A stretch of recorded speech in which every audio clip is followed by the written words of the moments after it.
we're going to move on to the final part of Romero's original trilogy.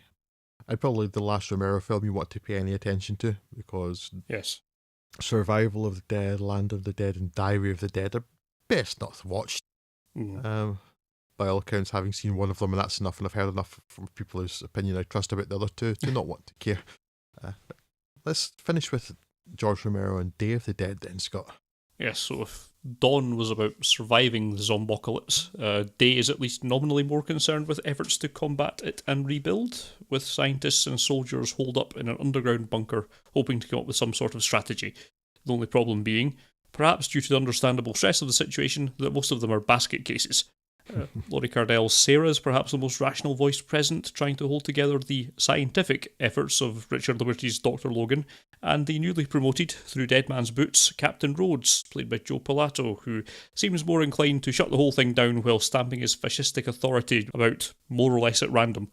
This all flies apart at the seams rather quickly, and before long, the few mostly sane scientists and civilians are on the run from the military who, bar one man, go full arsehole from a starting position of very nearly full arsehole.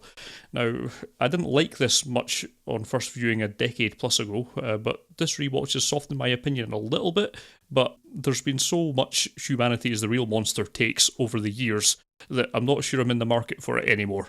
I'd say this is still a better film than Dawn. Their characters have a bit more motivation behind them, but it's certainly not a more enjoyable one. It's certainly stepping up the effects game from an already fairly high point in Dawn of the Dead, but yeah, some of the things, particularly what happens to poor Joe Pilato towards the end of it, just look absolutely spectacularly disgusting, and are really quite impressive. Narratively, it kind of makes more sense, but at the same time, it's not a particularly satisfactory story. I would be more inclined to like this more if the characters, particularly the soldiers in particular, weren't such hooting idiots all the way throughout it. They needed to have a little bit of sympathy. I mean, if this was being remade today, they'd have them as being sort of broadly sympathetic a little bit at the start and then going a bit crazy as it went on, whereas this one, they're just absolute idiot holes from the very first moment you meet them and only get worse as it happens. So there's never really any sort of ambiguity about whose side you should be on here. Richard Liberty's Dr. Logan is also just as bad in terms of chewing the scenery, so I don't know. I can't hugely recommend Day of the Dead. I know there's been a little bit more of a reappraisal of it in recent times. I think more people are coming back to it and watching it and having a bit more to appreciate in there. There are things you can take away from it, but it's not 100% sure it's really worth the effort of doing so. But yeah, it needs better characters. That's the big problem I have with Day of the Dead. Now, Joe Pilato from the beginning is frothing at the brain. Yes. It's completely irrational. It makes no sense at all. Maybe you do it so that as things go on and they're getting frustrated with the lack of progress by the scientists, then you think, and his men are dying, he's getting a bit desperate.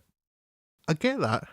That would work. But no, she's from the moment that it begins, he's frothing at the brain and like completely crazy. Like the whole point of this is to survive. What are you doing? Yeah. Doesn't make any sense. I thought soldiers were supposed to have discipline. You're supposed to at least show them having to face some bad things before they lose that discipline, right? Yeah. Not the point of drills and being in the army, but it's like it's almost like this is a direct sequel to something that we don't know about. It's in desperate need of some sort of introductory montage that gets you to this position that they're at when you join them here. And I suppose you can kind of fill it in for yourself well enough, but it doesn't really help introduce you or endear you to any of these characters. So yeah, it kind of shoots itself in the foot a little bit in that regard.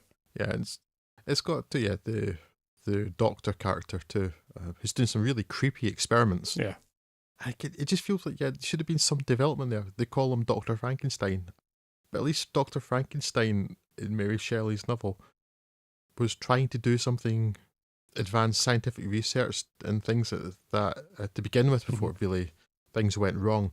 Whereas this guy just seems to be cutting stuff up to see what happens. Yes. Without any particular aim in mind, it seems. The effects work of the stuff he's done is amazing. Yes.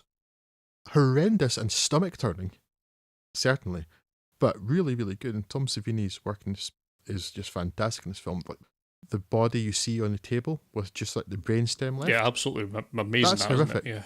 Yeah, it's and there's not much that turns my stomach, but things to do with the brain can do it, and that was like, oh, that was just not pleasant to watch. That so well done. And then the big problem is character. It's like the central female character, she's voice of reason, and she seems to be the one kind of relatable character for the most part. Or maybe the helicopter pilot, but his character's not strong. But she's like, right, we're trying to find evidence, we're trying to find a way to combat this, and she's rational, level-headed, Mm-hmm. and things, and that's fine. She's alone in this film, largely, though. Yeah. There's nobody else's characters makes a lot of sense, and just, I don't know, so many sort of daft stereotypes too. Like, the Irish guy who is an alcoholic and says Jesus, Mary, and Joseph every 10 seconds. Yeah. Really? How many milliseconds did you spend writing that character? Did you just look up in your big book of stereotypes? I wonder if he likes potatoes. Yeah, no, I still found it reasonably entertaining, but I think it's worth watching probably for the effects work, because it's really, really good. Yes. Again, horrific, but really, really good. So if that sort of thing interests you at all, it's worth looking at. And I kind of find Bub kind of interesting, like the sort of half-aware zombie. Yeah. Although I'm not sure they do.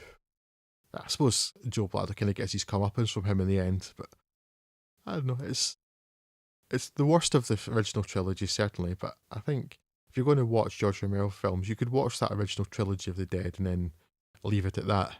Yeah. Yeah, probably the wisest course of action. George Romero's Dead trilogy. Did you notice the music at all? I heard it, yes. Not so much in Dawn of the Dead, perhaps, because it uses a lot of pop songs and things, so it doesn't seem odd, but I just found the music in both Night of the Living Dead and Day of the Dead really strange. Night of the Living Dead, it has music that... Now, I don't know if I'm misremembering this, but what it made me think of, and again, it's a long time since I've seen these, but it made me think of things like Irwin Allen's Voyage to the Bottom of the Sea, and maybe even Land of the Giants. Those sorts of early TV serials that Channel 4 used to show on Sunday lunchtimes. And I just found that so incongruous with with what was happening. It was a siege thing with zombies coming through the windows, and there's music playing that like feels like it was from an adventure TV series. Just me. Yes.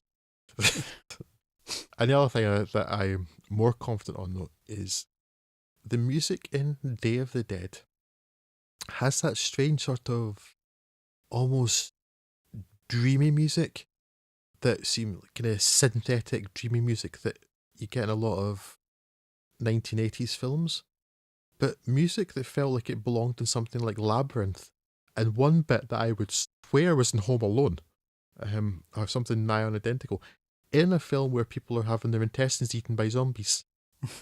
I found it so strange. I could not reconcile the two things at all, the content of these films and the musical choices. It was so strange, but apparently it's just me that's noticed that.